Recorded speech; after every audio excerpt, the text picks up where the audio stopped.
L'esclave qui n'est pas capable d'assumer sa révolte ne mérite pas que l'on s'apitoie sur son sort.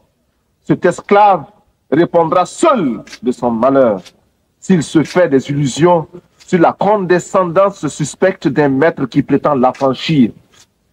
Seule la lutte libère. Et nous en appelons à toutes nos sœurs de toutes les races pour qu'elles montent à l'assaut pour la conquête de leurs droits. Je parle au nom des mères de nos pays démunis qui voient mourir leurs enfants de paludisme ou de diarrhée, ignorant qu'il existe pour les sauver des moyens simples que la science des multinationales ne leur offre pas, préférant investir dans les laboratoires de cosmétiques et dans la chirurgie esthétique pour les caprices de quelques femmes ou d'hommes dont la coquetterie est menacée par les excès de calories de leurs repas trop riches et d'une régularité à vous donner, non, plutôt à nous donner, à nous autres du Sahel, le vertige. Ces moyens simples, recommandés par l'OMS et l'UNICEF, nous avons décidé de les adopter. Nous jurons, nous proclamons que désormais au Burkina Faso, plus rien ne se fera sans la participation des Burkinabés. Rien qui n'ait été au préalable décidé par nous, élaboré par nous. Il n'y aura plus d'attentat à notre pudeur et à notre dignité. Fort de cette certitude, nous voudrions à tous ceux qui sont à bas la réaction internationale, à bas l'impérialisme, à bas le néocolonialisme, à bas le fantoschisme. Gloire éternelle aux peuples qui luttent pour leur liberté. Gloire éternelle aux peuples qui décident de s'assumer pour leur dignité. Victoire éternelle aux peuples d'Afrique, d'Amérique latine et d'Asie qui luttent. La patrie ou la mort, nous vaincrons. Je vous remercie. Avec 300 milliards de dollars, on pourrait construire en un an 600 000 écoles pouvant recevoir 400 millions d'enfants ou 60 millions de logements confortables pour 300 millions de personnes ou 30 000 hôpitaux équipés de 18 millions de lits ou 20 000 usines pouvant employer plus de 20 millions de travailleurs ou irriguer 150 millions d'hectares de terre qui, avec les moyens techniques adéquats, pourraient alimenter 1 milliard de personnes. Fin de citation.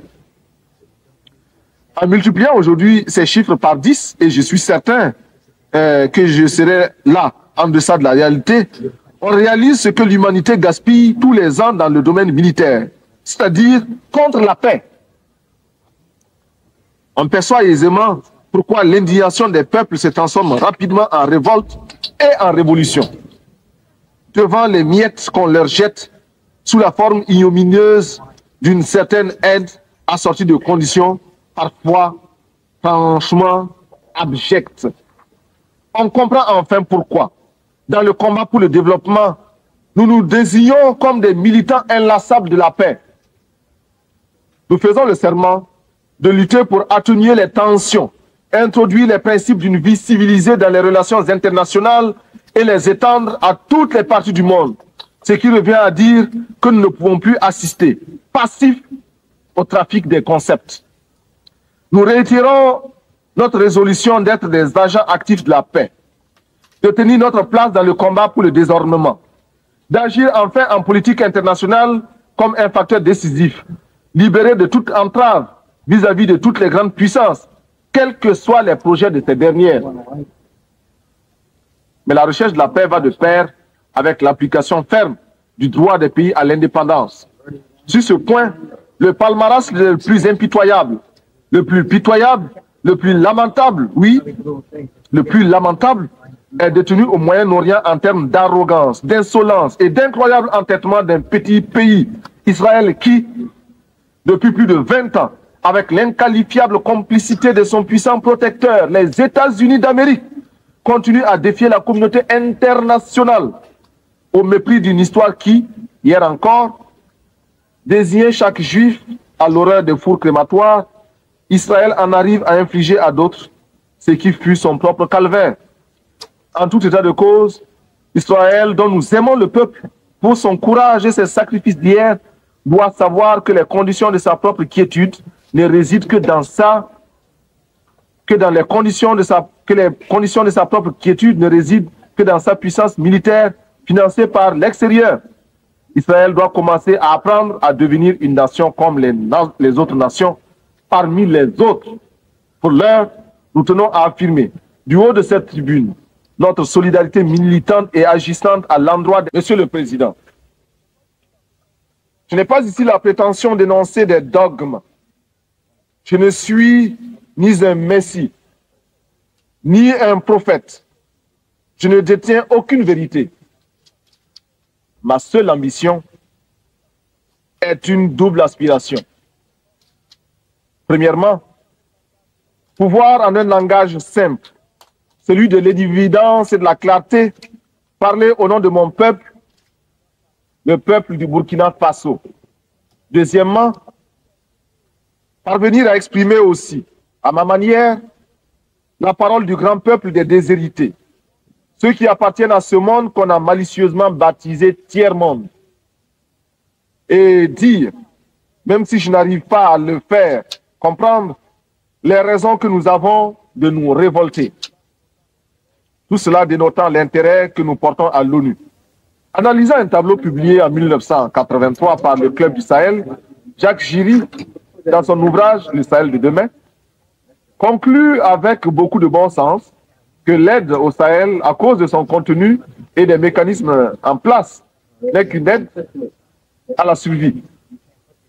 Seul, souligne-t-il, 30% de cette aide permet simplement au Sahel de vivre. Selon Jacques Giry, cette aide extérieure n'aura pas d'autre but que de continuer à développer les secteurs improductifs, imposant des charges intolérables à nos petits budgets, désorganisant nos campagnes, creusant les déficits de notre balance commerciale, accélérant notre endettement. Juste quelques clichés pour présenter l'ex-Haute-Volta. 7 millions d'habitants avec plus de 6 millions de paysannes et de paysans. Un taux de mortalité infantile estimé à 180 pour 1000. Une espérance de vie se limitant à 40 ans. Un taux d'analphabétisme allant jusqu'à 98%. Si nous concevons l'alphabétisé comme celui qui sait lire, écrire et parler une langue. Un médecin pour 50 000 habitants. Un taux de scolarisation de 16%. Et enfin, un produit intérieur brut par tête d'habitant de 53 356 francs CFA, soit à peine plus de 100 $. Le diagnostic, à l'évidence, était sombre. Le plus abject, le plus humiliant pour la conscience humaine, c'est qu'elle soit parvenue à banaliser le malheur des millions d'êtres humains qui n'ont pour se défendre que leur poitrine et l'héroïsme de leurs mains nues. Sur la complicité des grandes puissances et de l'engagement actif de certaines d'entre elles à ses côtés, ainsi que de la criminelle collaboration de quelques tristes dirigeants africains, la minorité blanche ne se gêne pas pour ridiculiser les États membres, les États d'âme de tous les peuples qui, partout à travers le monde, trouvent intolérable la sauvagerie des méthodes en usage dans ce pays. Il fut un temps où les brigades internationales se constituaient pour aller défendre l'honneur des nations d'agressés dans leur dignité. Aujourd'hui, malgré la purulence des plaies que nous portons tous à nos flancs, nous allons voter des résolutions dont les seules vertus, nous dira-t-on, seraient de conduire à la résipiscence une nation de corsaires qui détruit le sourire comme la grêle tue les fleurs. Monsieur le Président, nous allons bientôt fêter le 150e anniversaire de l'émancipation des esclaves de l'Empire. Il n'y a plus de duperie possible.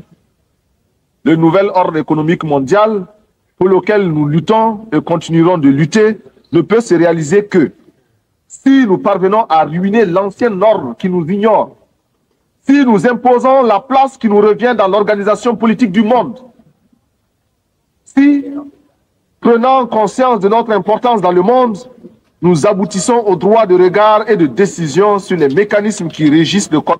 Et, comme tous les droits des peuples, ils s'arrachent dans la lutte et par la lutte des peuples.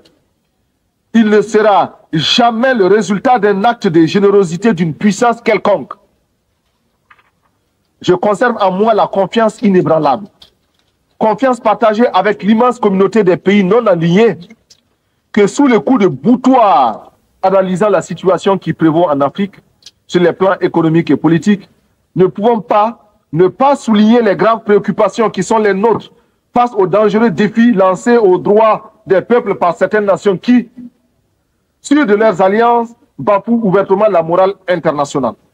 Certes, nous avons le droit de nous réjouir de la décision de retrait des troupes étrangères au Tchad, afin que les Tchadiens, entre eux, sans intermédiaire, cherchent les moyens de mettre fin à cette guerre fratricide et donner enfin à ce peuple qui n'en finit pas de pleurer depuis de nombreux hivernages les moyens de sécher ses larmes.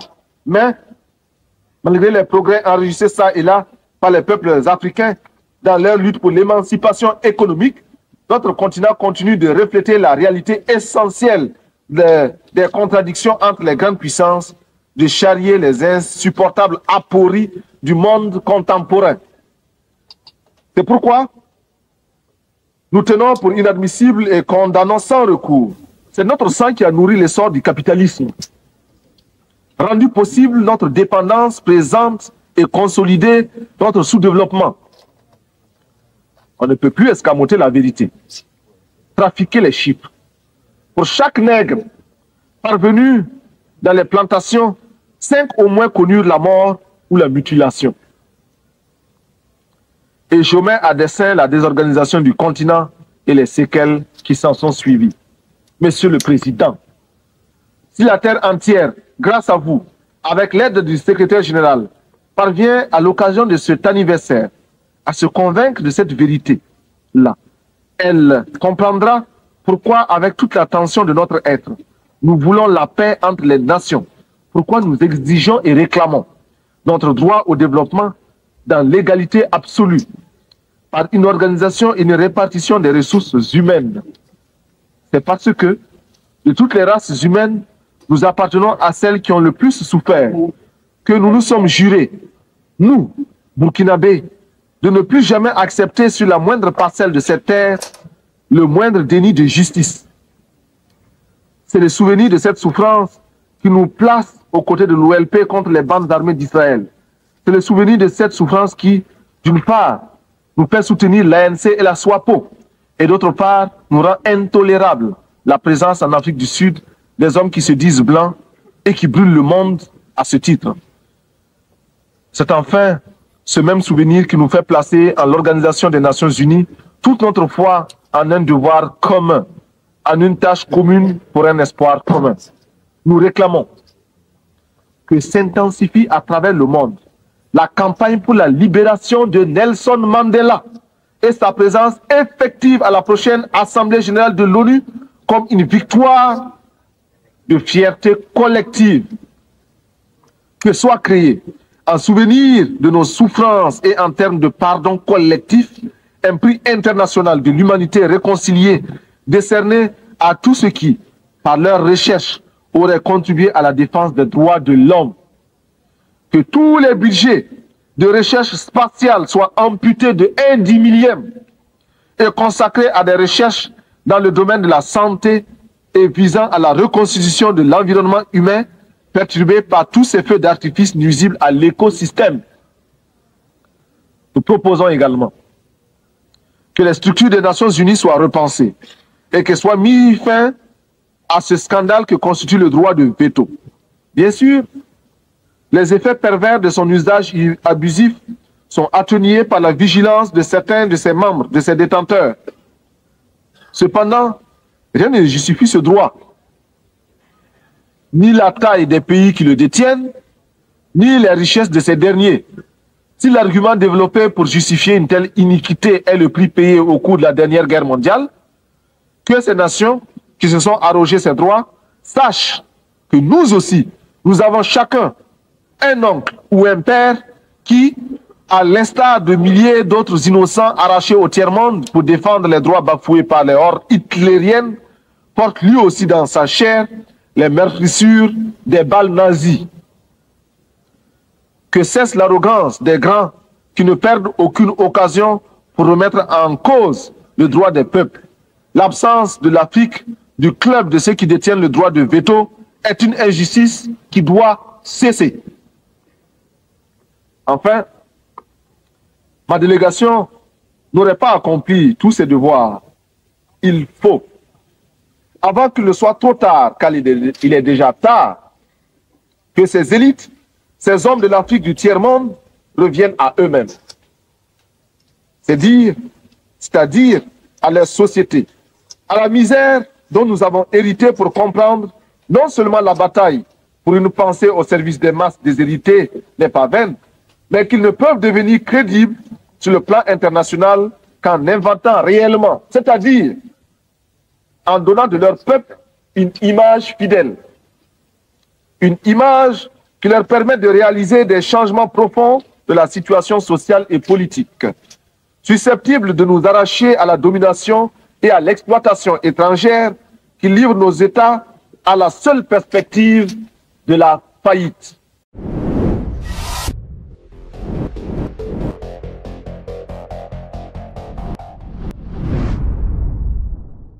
Monsieur le secrétaire général,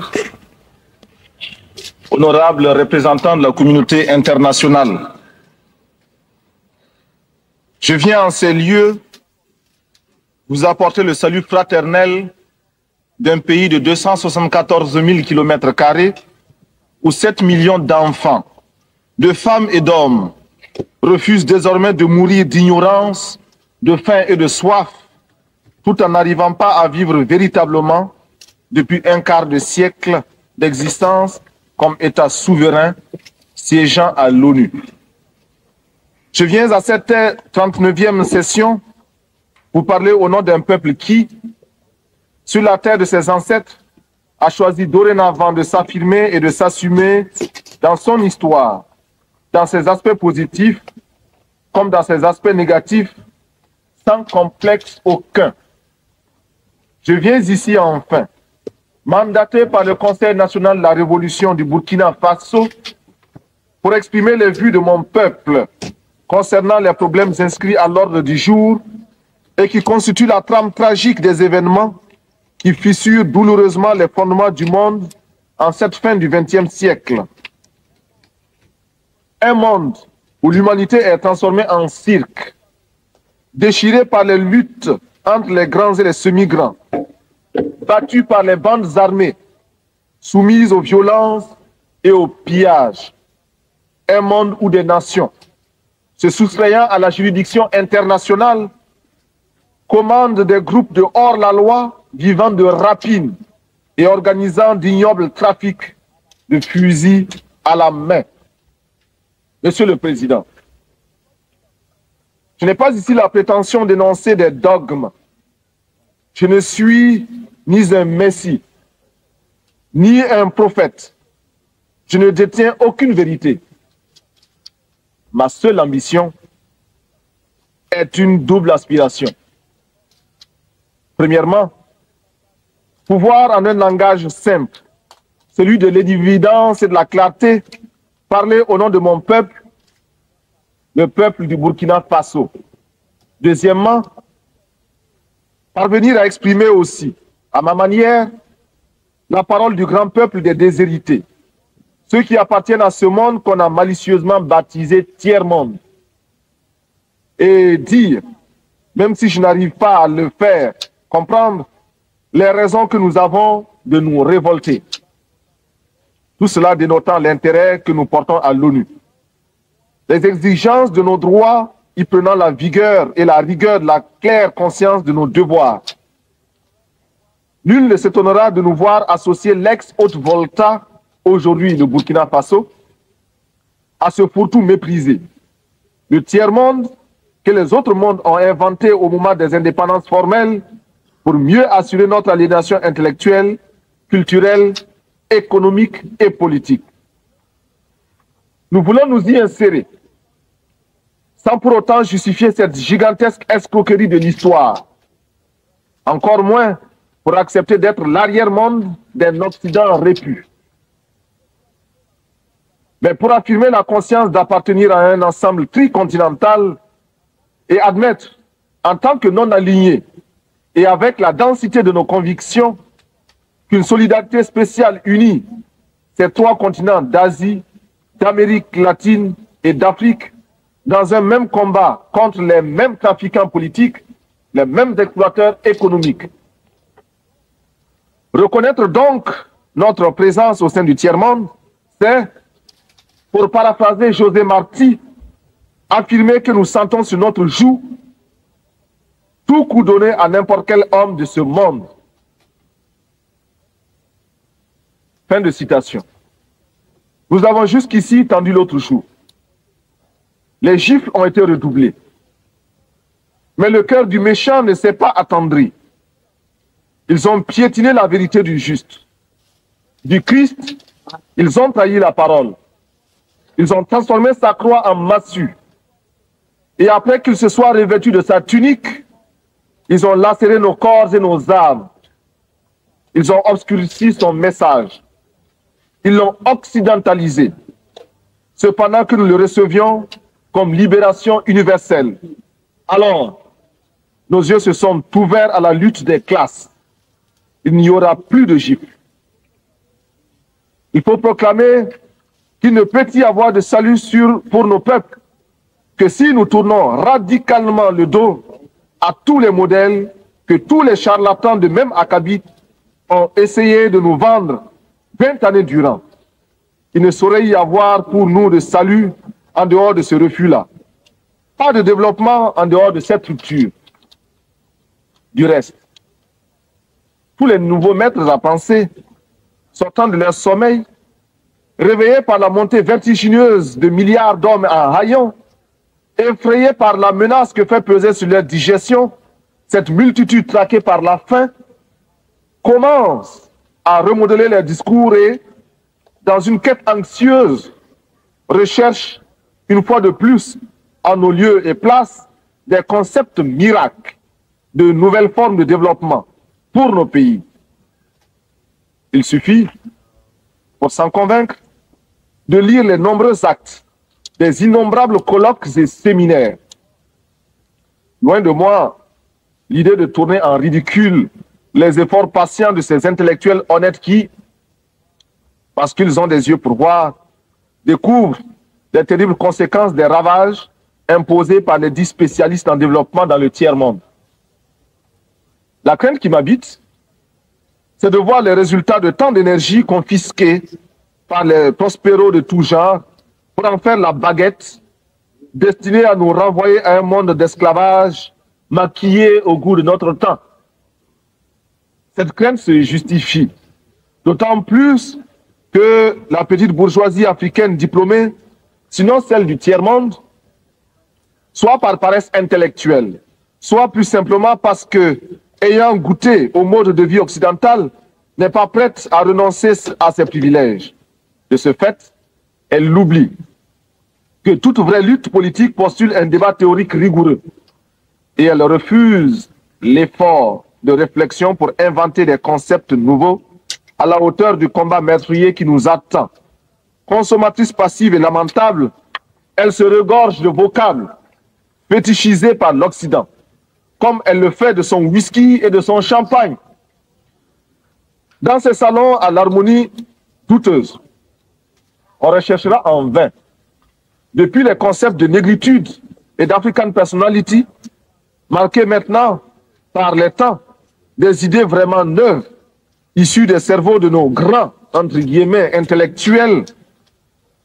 Le vocabulaire des idées nous viennent d'ailleurs. Nos professeurs, nos ingénieurs et nos économistes se contentent d'y adjoindre des colorants parce que des universités européennes dont ils sont les produits, ils n'ont ramené souvent que leur diplôme et le velours des adjectifs ou des superlatifs. Il est nécessaire, il est urgent que nos cadres et nos travailleurs de la plume apprennent qu'il n'y a pas d'écriture innocente.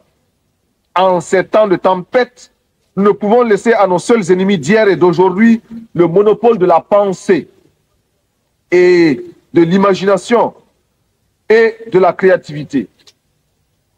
Il faut, avant qu'il ne soit trop tard, car il est déjà tard, que ces élites, ces hommes de l'Afrique du tiers-monde reviennent à eux-mêmes. c'est-à-dire à leur société, à la misère dont nous avons hérité pour comprendre non seulement la bataille pour une pensée au service des masses déshéritées n'est pas vaine, mais qu'ils ne peuvent devenir crédibles sur le plan international qu'en inventant réellement, c'est-à-dire en donnant de leur peuple une image fidèle, une image qui leur permet de réaliser des changements profonds de la situation sociale et politique, susceptibles de nous arracher à la domination et à l'exploitation étrangère qui livre nos États à la seule perspective de la faillite. C'est ce que nous avons perçu. Nous, peuple du Burkina, au cours de cette nuit du 4 août 1983, au premier scintillement des étoiles dans le ciel de notre patrie, il nous fallait prendre la tête des jacqueries qui s'annonçaient dans les campagnes affolées par l'avancée du désert, épuisées par la faim et la soif et délaissées. Il nous fallait donner un sens aux révoltes grondantes des masses urbaines désœuvrées, frustrées et fatiguées de voir circuler les limousines des élites aliénées qui se succédaient à la tête de l'État et qui ne leur offraient rien d'autre que des fausses solutions pensées et conçues par les cerveaux des autres. Il nous fallait donner une âme idéologique au juste litre de nos masses populaires mobilisées contre l'impérialisme monstrueux.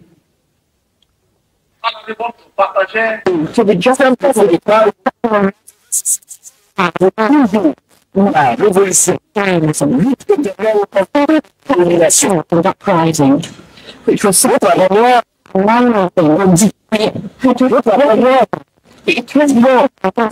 c'était la fille de président pour les peuples nantis, de ceux qui n'aspirent à manger à leur faim. How great the country is not.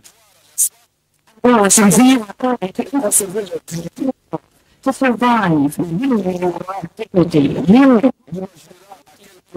Dans le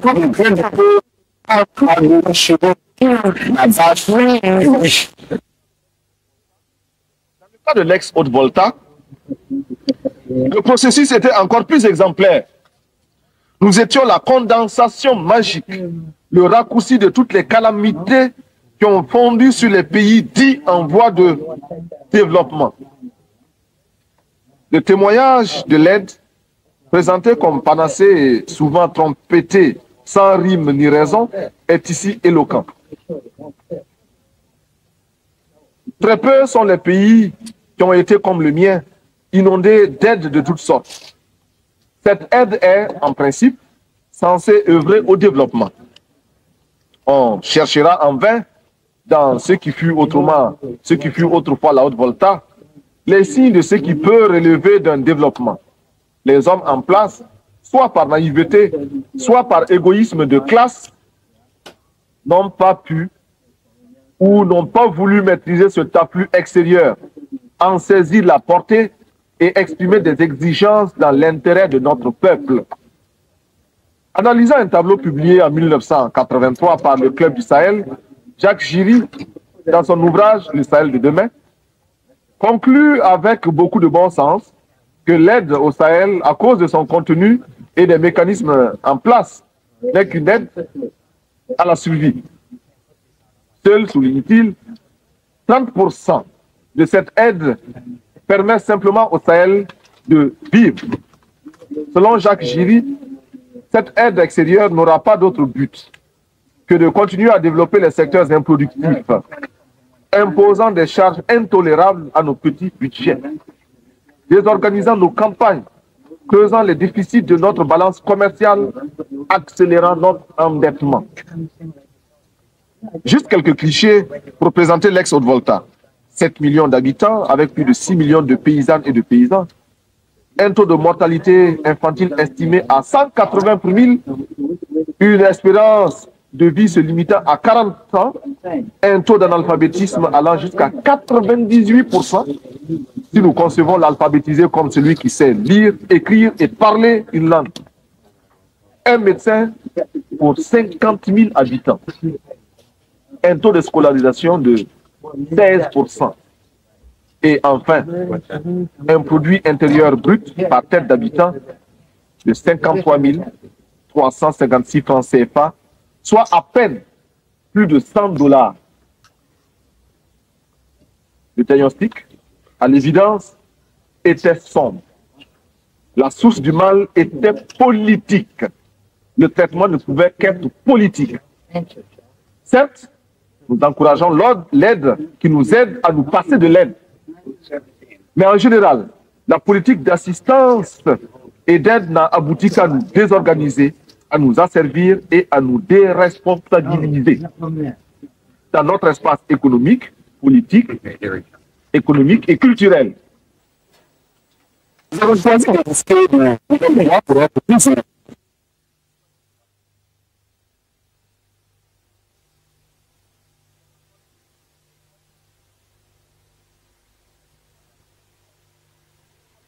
Et jetant de manière abrupte et définitive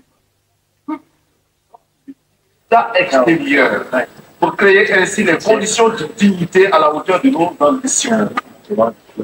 Recusons l'état de survie, desserrer les pressions, libérer nos campagnes de l'immobilisme moyen d'enjeu ou d'une répression, démocratiser notre société, ouvrir les esprits sur un univers de responsabilité collective pour oser inventer l'avenir. Briser et reconstruire l'administration à travers une autre image du fonctionnaire, plonger notre armée dans le peuple par le travail productif et lui rappeler incessamment que sans formation patriotique, un militaire n'est qu'un criminel en puissance. Tel est notre programme politique.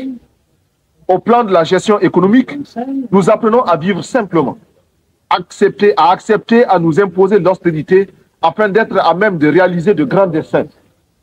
Déjà, grâce à l'exemple de la Caisse de solidarité révolutionnaire, alimentée par les contributions volontaires, nous commençons à répondre aux cruelles questions posées par la sécheresse. Nous avons soutenu et appliqué les principes d'Alma-Ata en élargissant le champ des soins de santé primaires. Nous avons fait nôtre, comme politique d'État, la stratégie globale du Gobi FFF préconisée par l'UNICEF. Par l'intermédiaire de l'UNSO, nous pensons que les Nations Unies devraient permettre aux pays touchés par la sécheresse la mise sur pied d'un plan à moyen et long terme afin de parvenir à l'autosuffisance alimentaire.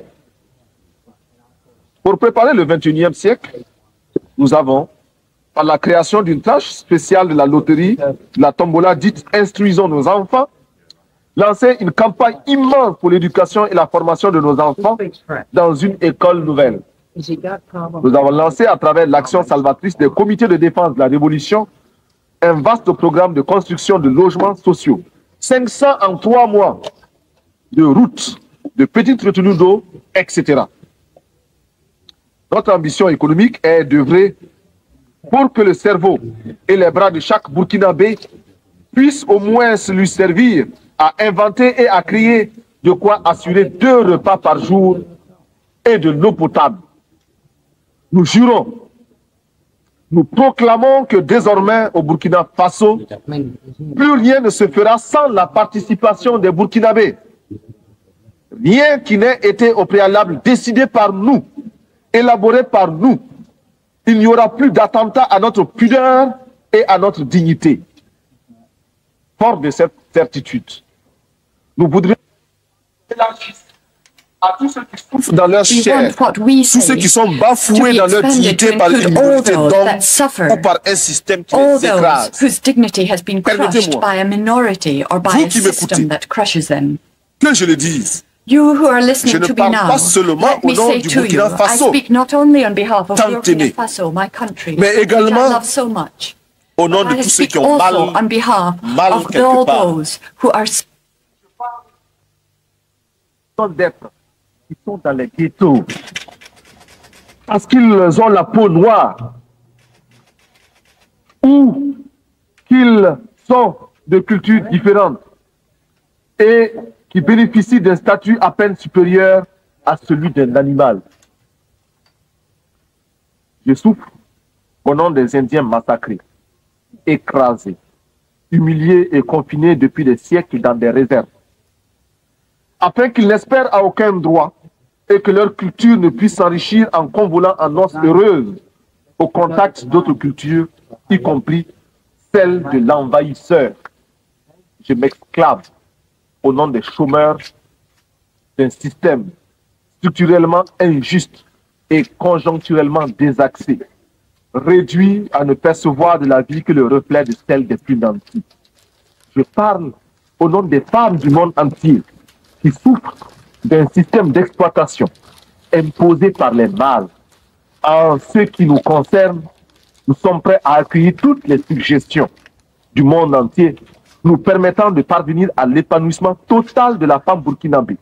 En retour, nous donnons en partage à tous les pays l'expérience positive que nous entreprenons avec des femmes désormais présentes à tous les échelons de l'appareil d'État et de la vie sociale au Burkina Faso. Des femmes qui butent et proclament avec nous que l'esclave qui n'est pas capable d'assumer sa révolte ne mérite pas que l'on s'apitoie sur son sort. Cet esclave répondra seul de son malheur s'il se fait des illusions sur la condescendance suspecte d'un maître qui prétend l'affranchir. Seule la lutte libère. Et nous en appelons à toutes nos sœurs de toutes les races pour qu'elles montent à l'assaut pour la conquête de leurs droits. Je parle au nom des mères de nos pays démunis qui voient mourir leurs enfants de paludisme ou de diarrhée, ignorant qu'il existe pour les sauver des moyens simples que la science des multinationales ne leur offre pas, préférant investir dans les laboratoires de cosmétiques et dans la chirurgie esthétique pour les caprices de quelques femmes ou d'hommes dont la coquetterie est menacée par les excès de calories de leurs repas trop riches et d'une régularité à vous donner, non, plutôt à nous donner, à nous autres du Sahel, le vertige. Ces moyens simples, recommandés par l'OMS et l'UNICEF, nous avons décidé de les adopter et de les populariser. Je parle au nom des artistes, poètes, peintres, sculpteurs, musiciens, acteurs, etc. Hommes de bien qui voient leur art se prostituer par l'alchimie des prestidigitations du show business. J'écris au nom des journalistes qui sont réduits soit au silence, soit au mensonge pour ne pas subir les dures lois du chômage. Je proteste au nom des sportifs du monde entier dont les muscles sont exploités par les systèmes politiques ou les négociants de l'esclavage moderne des stades. Mon pays est un concentré de tous les malheurs des peuples, une synthèse douloureuse de toutes les souffrances de l'humanité, mais aussi et surtout des espérances de notre lutte. Mais c'est pourquoi je vibre naturellement au nom des malades qui scrutent avec anxiété les horizons d'une science accaparée par les marchands de canons. Mes pensées vont à tous ceux qui sont touchés par la destruction de la nature et à ces 30 millions qui vont mourir comme chaque année abattus par la redoutable arme de la faim. Militaire, je ne peux pas oublier ce soldat obéissant aux ordres, le doigt sur la détente, et qui sait que la balle qui va partir ne porte que le message de la mort. Enfin, je veux m'indigner en pensant aux Palestiniens qu'une humanité inhumaine a choisi de substituer à un autre peuple.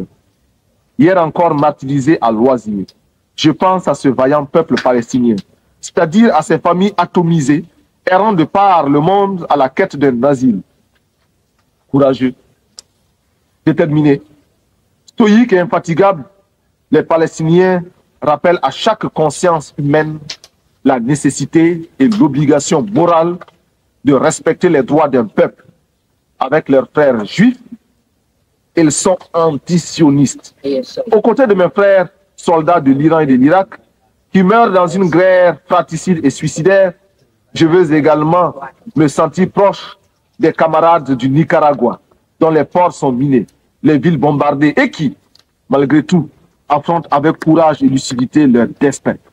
Je souffre avec tous ceux qui, en Amérique latine, souffrent de la même mise impérialiste.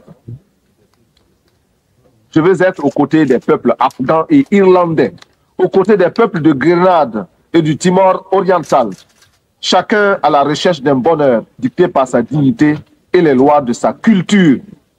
Je m'élève ici, au nom de tous ceux qui cherchent vainement dans quel forum de ce monde ils pourront faire entendre leur voix et la faire prendre en considération réellement. Sur cette tribune, beaucoup m'ont précédé. D'autres viendront après moi. Mais seuls quelques-uns feront la décision. Pourtant, nous sommes officiellement présentés comme égaux. Eh bien, je me fais le porte-voix de tous ceux qui cherchent vainement dans quel forum de ce monde ils peuvent se faire entendre. Oui, je vais donc parler au nom de tous les laissés pour compte, parce que je suis homme, et rien de ce qui est humain ne m'est étranger. Notre révolution au Burkina Faso est ouverte au malheur de tous les peuples. Elle s'inspire aussi de toutes les expériences des hommes depuis le premier souffle de l'humanité. Nous voulons être les héritiers de toutes les révolutions du monde, de toutes les luttes de libération des peuples du tiers-monde. Nous sommes à l'écoute des grands bouleversements qui ont transformé le monde. Nous tirons des leçons de la révolution américaine, les leçons de sa victoire contre la domination coloniale et les conséquences de cette victoire. Nous faisons nôtre l'affirmation de la doctrine de la non-ingérence des Européens dans les affaires américaines et des Américains dans les affaires européennes. Ce que Monroe clamait en 1823, l'Amérique aux Américains, nous le reprenons en disant l'Afrique aux Africains, le Burkina Faso aux Burkinabés.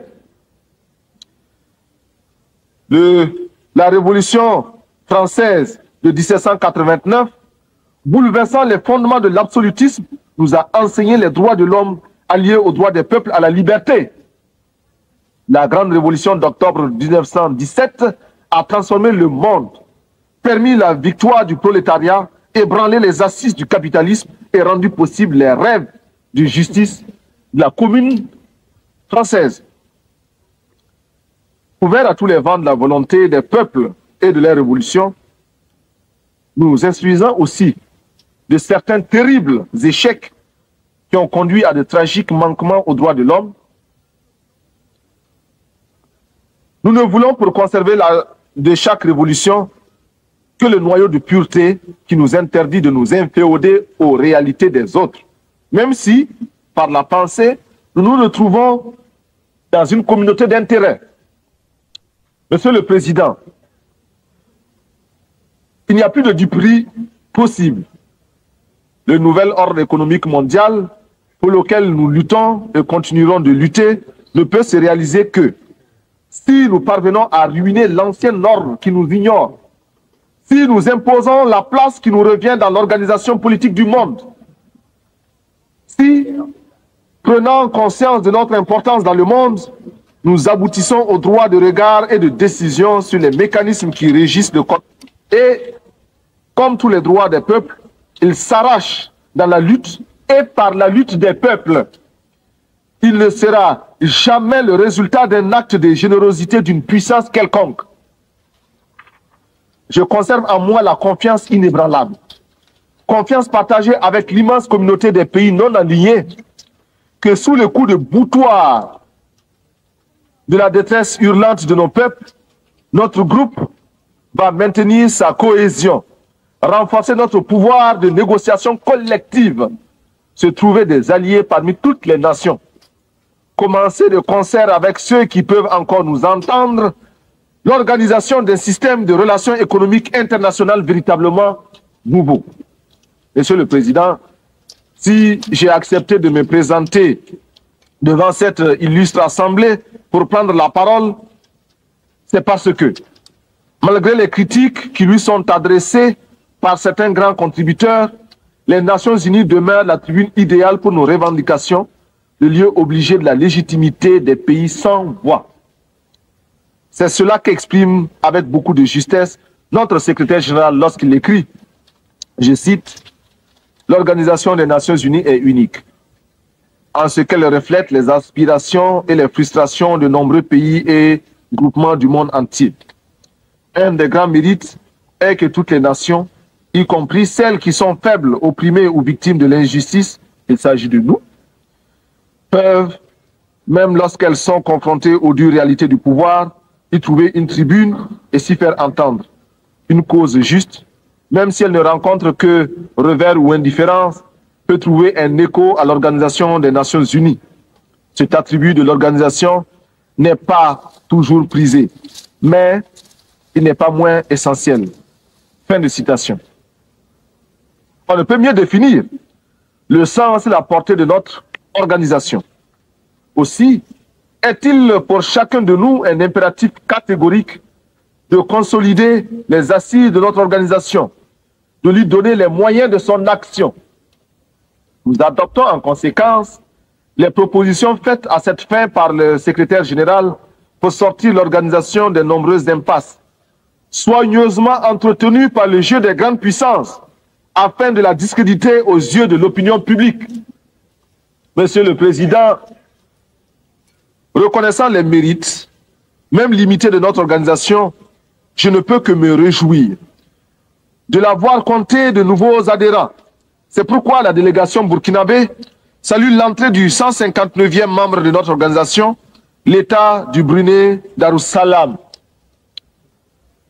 C'est la déraison de ceux entre les mains desquels la direction du monde est tombée par le hasard des choses, qui fait obligation au mouvement des pays non alignés auxquels, je l'espère, se joindra bientôt l'État du Brunei Darussalam, de se considérer comme un des objectifs permanents de sa lutte. Le combat pour le désarmement sont des aspects essentiels parmi les premières conditions de notre droit au développement.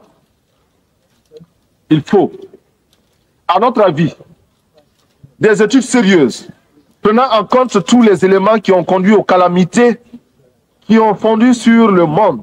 À ce titre, le président Fidel Castro, en 1979, a admirablement exprimé notre point de vue à l'ouverture du 6e sommet des non-alignés, lorsqu'il déclarait, je cite, « Avec 300 milliards de dollars, on pourrait construire en un an 600 000 écoles pouvant recevoir 400 millions d'enfants, ou 60 millions de logements confortables pour 300 millions de personnes, ou 30 000 hôpitaux équipés de 18 millions de lits, ou 20 000 usines pouvant employer plus de 20 millions de travailleurs, ou irriguer 150 millions d'hectares de terre qui, avec les moyens techniques adéquats, pourraient alimenter 1 milliard de personnes. » Fin de citation. En multipliant aujourd'hui ces chiffres par 10, et je suis certain que je serai là, en deçà de la réalité, on réalise ce que l'humanité gaspille tous les ans dans le domaine militaire, c'est-à-dire contre la paix. On perçoit aisément pourquoi l'indignation des peuples se transforme rapidement en révolte et en révolution, devant les miettes qu'on leur jette sous la forme ignominieuse d'une certaine aide assortie de conditions parfois franchement abjectes. On comprend enfin pourquoi, dans le combat pour le développement, nous nous désignons comme des militants inlassables de la paix. Nous faisons le serment de lutter pour atténuer les tensions, introduire les principes d'une vie civilisée dans les relations internationales et les étendre à toutes les parties du monde. Ce qui revient à dire que nous ne pouvons plus assister, passifs, au trafic des concepts. Nous réitérons notre résolution d'être des agents actifs de la paix, de tenir notre place dans le combat pour le désarmement, d'agir enfin en politique internationale comme un facteur décisif, libéré de toute entrave vis-à-vis de toutes les grandes puissances, quels que soient les projets de ces dernières. Mais la recherche de la paix va de pair avec l'application ferme du droit des pays à l'indépendance. Sur ce point, le palmarès le plus impitoyable, le plus pitoyable, le plus lamentable, oui, le plus lamentable, est détenu au Moyen-Orient en termes d'arrogance, d'insolence et d'incroyable entêtement d'un petit pays, Israël, qui, depuis plus de 20 ans, avec l'inqualifiable complicité de son puissant protecteur, les États-Unis d'Amérique, continue à défier la communauté internationale au mépris d'une histoire qui, hier encore, désignait chaque juif à l'horreur des fours crématoires. Israël en arrive à infliger à d'autres ce qui fut son propre calvaire. En tout état de cause, Israël, dont nous aimons le peuple, pour son courage et ses sacrifices d'hier, doit savoir que les conditions de sa propre quiétude ne résident que dans les conditions de sa propre quiétude ne résident que dans sa puissance militaire financée par l'extérieur. Israël doit commencer à apprendre à devenir une nation comme les autres nations parmi les autres. Pour l'heure, nous tenons à affirmer, du haut de cette tribune, notre solidarité militante et agissante à l'endroit des combattants, femmes et hommes de ce peuple merveilleux de la Palestine, parce que nous savons qu'il n'y a pas de souffrance sans fin. Monsieur le Président, analysant la situation qui prévaut en Afrique, sur les plans économiques et politiques, ne pouvons pas ne pas souligner les graves préoccupations qui sont les nôtres face aux dangereux défis lancés aux droits des peuples par certaines nations qui, sûres de leurs alliances, bafouent ouvertement la morale internationale. Certes, nous avons le droit de nous réjouir de la décision de retrait des troupes étrangères au Tchad, afin que les Tchadiens, entre eux, sans intermédiaire, cherchent les moyens de mettre fin à cette guerre fratricide et donner enfin à ce peuple qui n'en finit pas de pleurer depuis de nombreux hivernages les moyens de sécher ses larmes. Mais, malgré les progrès enregistrés ça et là par les peuples africains dans leur lutte pour l'émancipation économique, notre continent continue de refléter la réalité essentielle des contradictions entre les grandes puissances, de charrier les insupportables apories du monde contemporain. C'est pourquoi nous tenons pour inadmissible et condamnons sans recours le sort fait au peuple du Sahara occidental par le royaume du Maroc, qui se livre à des méthodes dilatoires pour retarder l'échéance qui, de toute façon, lui sera imposée par la volonté du peuple sahraoui. Pour avoir visité personnellement les régions libérées par le peuple sahraoui, j'ai acquis la confirmation que plus rien désormais ne saurait entraver sa marche vers la libération totale de son pays sous la conduite militante et éclairée du Front Polisario. Monsieur le Président, je ne voudrais pas trop m'étendre sur la question de Mayotte et des îles de l'archipel malgache. Lorsque les choses sont claires, lorsque les principes sont évidents, point n'est besoin d'élaborer. Mayotte appartient aux Comores. Les îles de l'archipel sont malgaches. En Amérique latine, nous saluons l'initiative du groupe de Contadora, qui constitue une étape positive dans la recherche d'une solution juste à la situation explosive qui y prévaut. Le commandant Daniel Ortega, au nom du peuple révolutionnaire du Nicaragua, a fait ici des propositions concrètes et posé des questions de fond à qui de droit. Nous attendons de voir la paix s'installer dans son pays en Amérique centrale le 15 octobre prochain et après le 15 octobre. Et nous prenons à témoin l'opinion publique mondiale. De même que nous avons condamné l'agression étrangère de l'île de Grenade, de même nous fustigeons toutes les interventions étrangères. C'est ainsi que nous ne pouvons sans nous taire face à l'intervention militaire étrangère en Afghanistan. Il est cependant un point, mais dont la gravité exige de chacun de nous une explication franche et décisive. Cette question, pour mettre impunément ses voisins aux lois du banditisme. Non. Le plus abject, le plus humiliant pour la conscience humaine, c'est qu'elle soit parvenue à banaliser le malheur des millions d'êtres humains qui n'ont pour se défendre que leur poitrine et l'héroïsme de leurs mains nues. Sur de la complicité des grandes puissances et de l'engagement actif de certaines d'entre elles à ses côtés, ainsi que de la criminelle collaboration de quelques tristes dirigeants africains, la minorité blanche ne se gêne pas pour ridiculiser les États membres, les États d'âme de tous les peuples qui, partout à travers le monde, trouvent intolérable la sauvagerie des méthodes en usage dans ce pays. Il fut un temps où les brigades internationales se constituaient pour aller défendre l'honneur des nations agressées dans leur dignité. Aujourd'hui, malgré la purulence des plaies que nous portons tous à nos flancs, nous allons voter des résolutions dont les seules vertus, nous dira-t-on, serait de conduire à la résipiscence une nation de corsaires qui détruit le sourire comme la grêle tue les fleurs. Monsieur le Président, nous allons bientôt fêter le 150e anniversaire de l'émancipation des esclaves de l'Empire britannique. Ma délégation souscrit à la proposition des pays d'Antigua et de la Barbade de commémorer avec éclat cet événement qui revêt pour les pays africains et le monde noir une signification d'une très grande importance. Pour nous, tout ce qui pourra être fait, dit ou organisé à travers le monde au cours des cérémonies commémoratives devra mettre l'accent sur le terrible écho payé par l'Afrique et le monde noir au développement de la civilisation humaine. Écho payé sans retour et qui explique sans aucun doute les raisons de la tragédie d'aujourd'hui sur notre continent. C'est notre sang qui a nourri l'essor du capitalisme, rendu possible notre dépendance présente et consolidé notre sous-développement. On ne peut plus escamoter la vérité, trafiquer les chiffres. Pour chaque nègre parvenu dans les plantations, 5 au moins connurent la mort ou la mutilation. Et je mets à dessein la désorganisation du continent et les séquelles qui s'en sont suivies.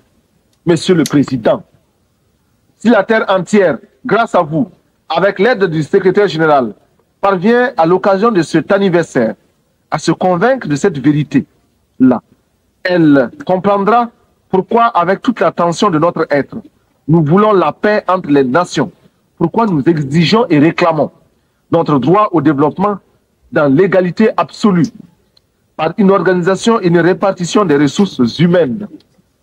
C'est parce que, de toutes les races humaines, nous appartenons à celles qui ont le plus souffert, que nous nous sommes jurés, nous, Burkinabés, de ne plus jamais accepter sur la moindre parcelle de cette terre le moindre déni de justice. C'est le souvenir de cette souffrance qui nous place aux côtés de l'OLP contre les bandes armées d'Israël. C'est le souvenir de cette souffrance qui, d'une part, nous fait soutenir l'ANC et la SWAPO, et d'autre part, nous rend intolérable la présence en Afrique du Sud des hommes qui se disent blancs et qui brûlent le monde à ce titre. C'est enfin ce même souvenir qui nous fait placer en l'Organisation des Nations Unies toute notre foi en un devoir commun, en une tâche commune pour un espoir commun. Nous réclamons que s'intensifie à travers le monde la campagne pour la libération de Nelson Mandela et sa présence effective à la prochaine Assemblée générale de l'ONU comme une victoire de fierté collective.